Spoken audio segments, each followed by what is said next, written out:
le MENA qui n'a laissé aucune chance donc au Ghana avec l'ouverture du score dès la 11e minute. On va voir les images et surtout ce débordement d'un homme dont on va bien évidemment parler ce soir. C'est Adamou Djibo.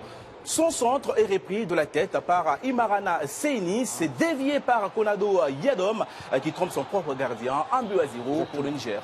Le débordement, il est fantastique. Il a de la vitesse, il a de la détermination. Sur le centre, il a de la précision. Et regardez la densité de joueurs ghanéens. On a beaucoup de joueurs, 6, 7, mais ils ne sont pas au marquage. Tout simplement, il y a beaucoup trop de liberté pour les attaquants du Niger. Et cette présence justement qu'il y a dans la surface, cette occupation du terrain avec des joueurs qui occupent toutes les zones de cette surface. Il y a même un joueur en retrait. Donc ça a permis justement de mettre du nombre et faire douter cette défense. Et ce but est magnifique. Et au retour des vestiaires, il y a eu une récupération haute.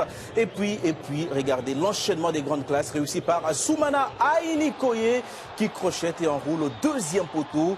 C'est sans conteste l'un des plus beaux buts du tournoi. Ouais, c'est une manière de marquer des buts assez facilement parce qu'on a un bloc qui est déséquilibré, parce qu'il a le ballon avec des joueurs qui s'écartent. Récupération haute et ensuite ça va très vite, cette projection.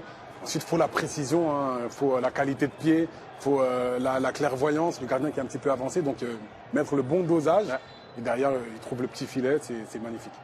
On attend les premières réactions de ce match. Nabil Djellit, il y a vraiment de la qualité dans cette équipe nigérienne. Quand on regarde le deuxième but, c'est classe mondiale.